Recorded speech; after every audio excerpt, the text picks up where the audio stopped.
Why don't you just vanish? My stepdaughter hurled those words at me during a heated argument. Her mother chimed in, saying we'd all be happier without you. I stayed silent, grabbed my suitcase, and left.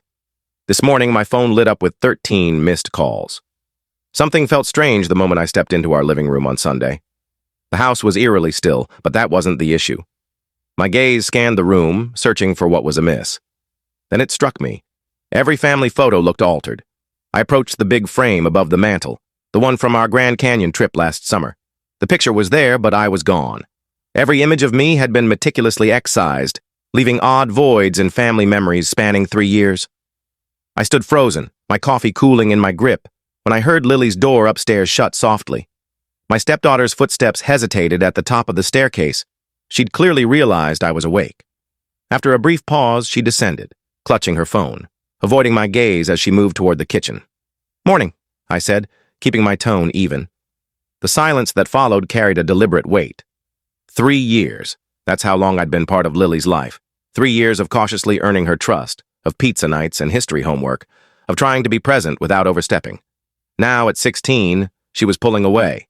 I'd anticipated standard teenage defiance, but this felt different. It began last week when I offered to assist with her biology project. She'd been struggling, and I thought, well, it doesn't matter what I thought. Her response stung like a whip. "Stop acting like you care about my grades. You're not my real dad." I'd heard versions of that before, but her tone was sharper, more intentional. Sarah, my wife, was in the kitchen and must have overheard, but she stayed quiet. That silence felt like picking a side. The tension escalated over the week. Little things, plates piled in the sink with pointed glares, doors shut just a tad too firmly, conversations halting when I entered. Sarah grew distant too, brushing me off when I tried to address it. "She's just being a teenager, James. Don't take it personally." But last night, it all erupted. Lily was texting at dinner against our usual rules. When I calmly reminded her, she slammed her phone down. "Why are you always controlling everything I do? Can't you just leave me alone?" "Lily," I began. "I'm just trying to..." "To what? Play dad? I already have one." She stood, her chair screeching against the floor. "Why don't you just vanish? Nobody wants you here. It's embarrassing." I looked at Sarah, hoping for, I don't know what. Support? A mediator? Instead, she set down her spoon and said softly, "Maybe we'd all be better off if you did." The words lingered like fog. 3 years of moments flashed through my mind. The day Lily first giggled at one of my corny jokes. The night she called me crying after her first breakup. The warm smile Sarah gave me when Lily asked me, not her mom, to help choose her homecoming dress. I rose slowly, my meal unfinished. "Okay," I said quietly. "Okay what?" Lily snapped, but there was a glint of doubt in her eyes. "If that's how you both feel, okay." I went upstairs to our bedroom and pulled out my old travel bag. I noticed my hands weren't trembling. I felt strangely steady. Downstairs, I heard them murmuring, but no one followed me. As I packed clothes for a few days, Lily had vanished, likely to her room. Sarah stood in the kitchen doorway, arms folded. "So, you're just leaving? That's your answer?" "You said you'd be better off," I replied, checking for my keys and wallet. "I'm honoring that." "That's not, I didn't..." She stopped, something, pride, anger, or otherwise, keeping her from finishing. I grabbed my bag. "I'll be at Mark's. I'll find something more permanent soon." At the door, I paused. "You know, Lily said things like that before, and it hurt.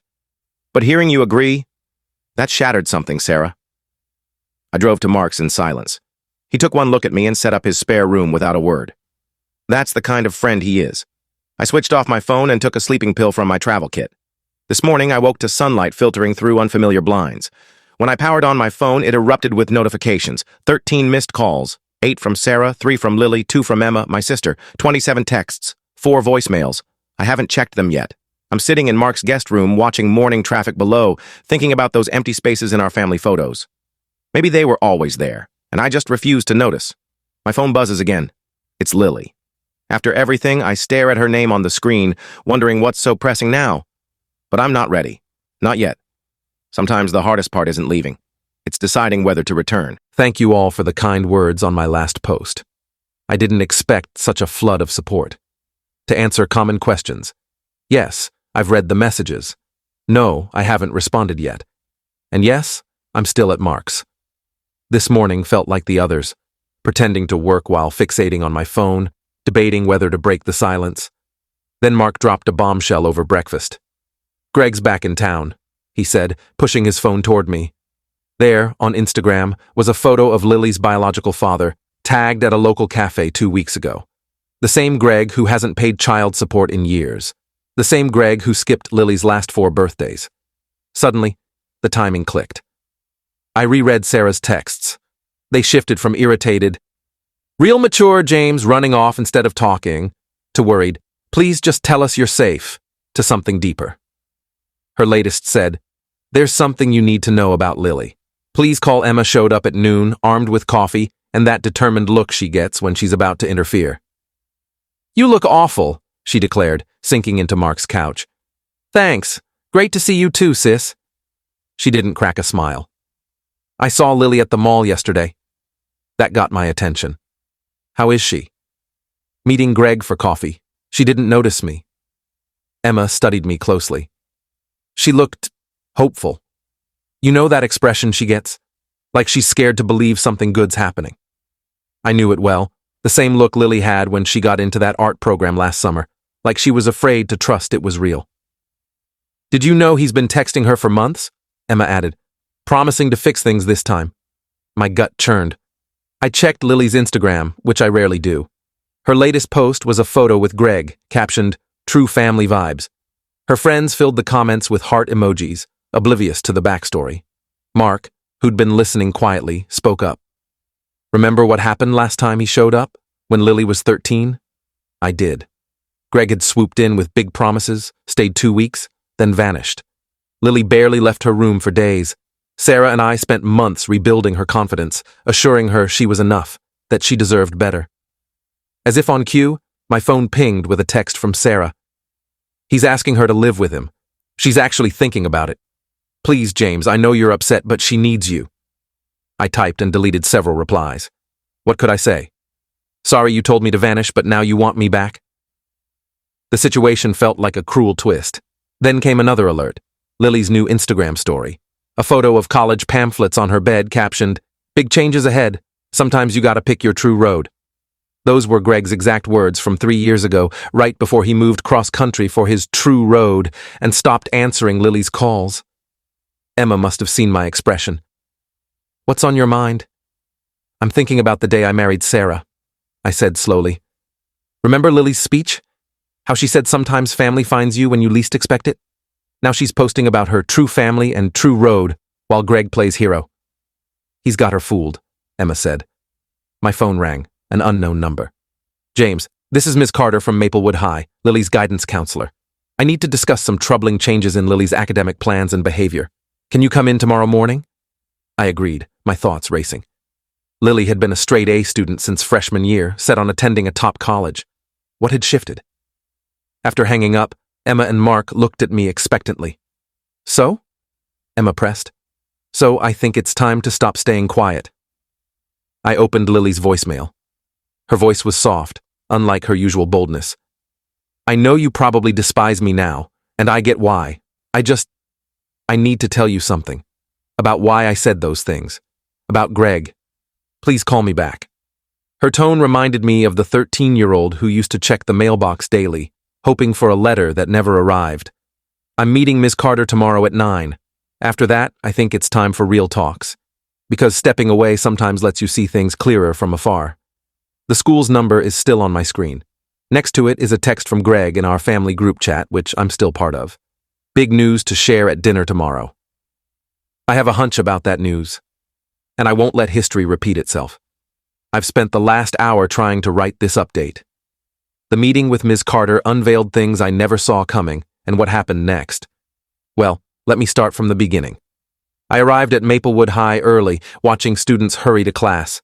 A few of Lily's friends recognized me, their quick looks and murmurs hinting that gossip was spreading about my absence. Ms. Carter got straight to the point.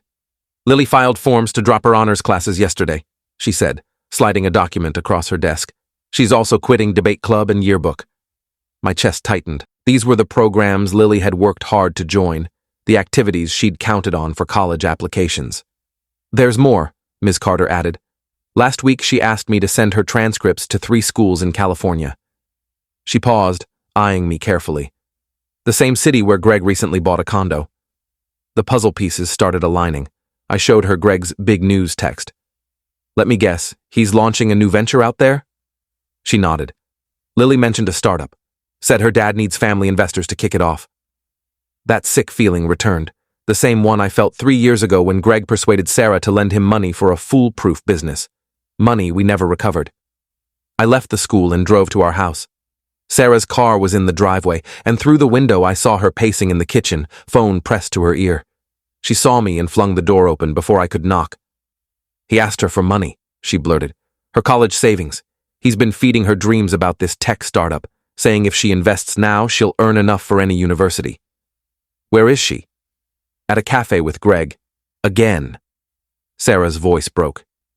I tried warning her it's a scam, but she accused me of being jealous that he's finally showing up. Said at least he supports her ambitions. I sat at our kitchen island, the same spot where everything unraveled a week ago.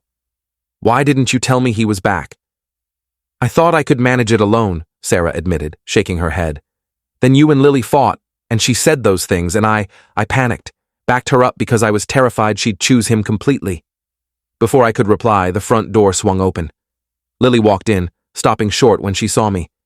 She looked different, makeup carefully applied, wearing a pricey sweater Greg must have gifted her, but her eyes were puffy. What are you doing here? She asked, her usual sharpness dulled. Dropping honors classes, really? I kept my voice soft.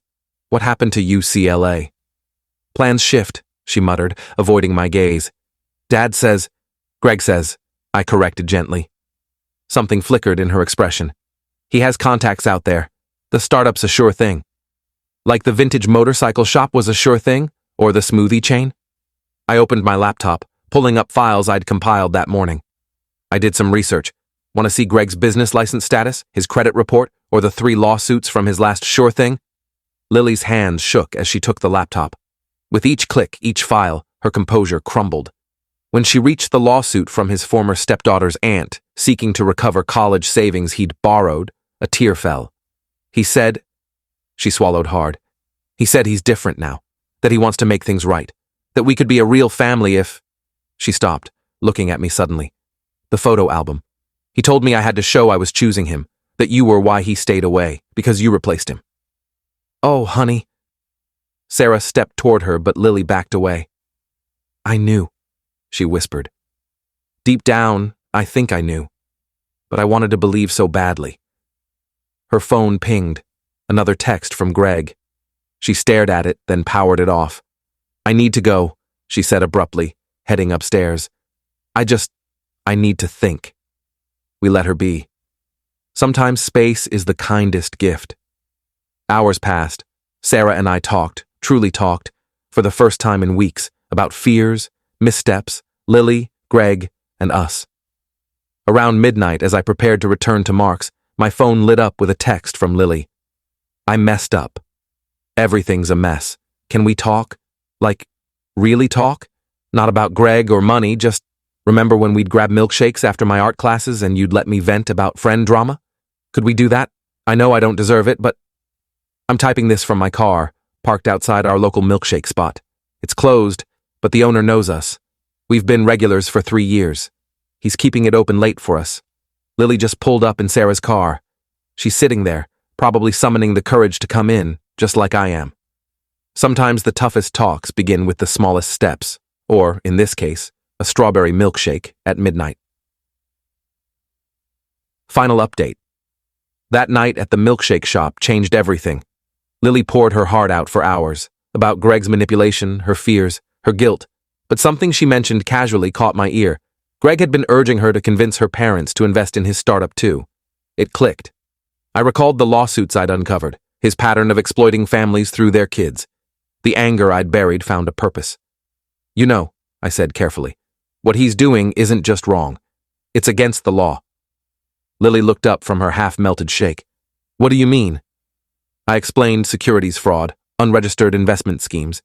Her eyes widened as she showed me group chats where Greg was soliciting funds directly from teens. That night, after dropping Lily home, I made calls. Emma has a contact at the SEC. Mark knows someone in the DA's office. By morning, I had a strategy. Greg didn't see it coming. He was too focused on his big reveal dinner, where he planned to persuade Lily to hand over her college savings. He'd even invited parents of her friends, more potential marks. The dinner was at a fancy steakhouse. Greg was in his element, boasting about Silicon Valley ties and guaranteed profits. I waited until the salads arrived before standing. "Before we go on," I said, "some guests would like to join us." Right on cue, 2 federal agents and a state investigator entered.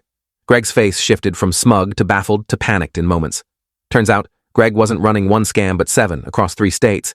Each time he reconnected with Lily, he'd been grooming new victims. The motorcycle shop that drained Sarah's savings, part of a bigger fraud. The smoothie chain, same deal.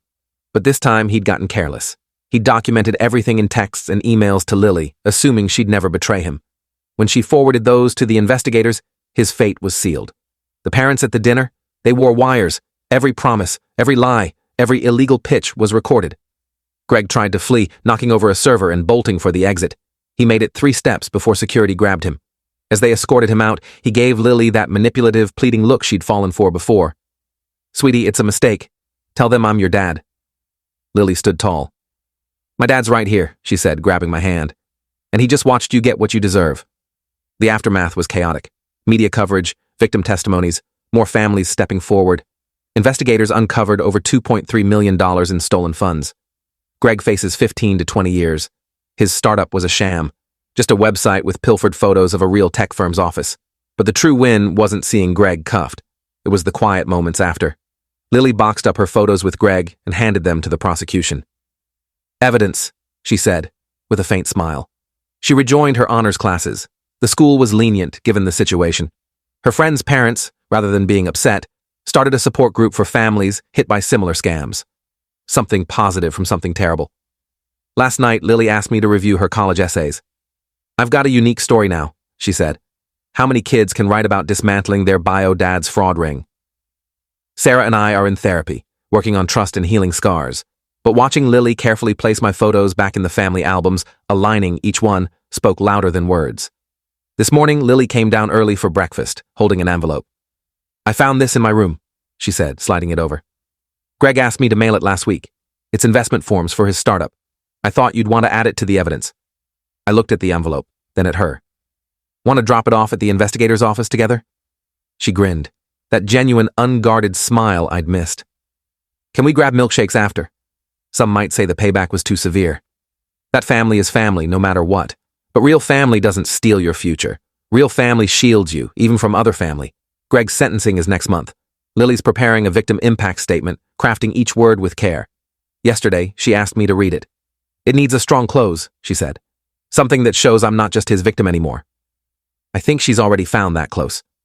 It's in her newfound confidence, her work helping other teens spot scams, the college pamphlets back on her desk, her true road, not the one Greg tried to sell her. Sometimes moving on means ensuring the past can't harm again. And sometimes, the best revenge isn't just seeing justice served, it's flourishing despite it all. We're having a family dinner tonight, just the 3 of us. Lily's making her signature Alfredo sauce, the one she perfected watching cooking tutorials with me during quarantine. Ordinary, simple, perfect family moments. The kind Greg will have years to reflect on from his cell,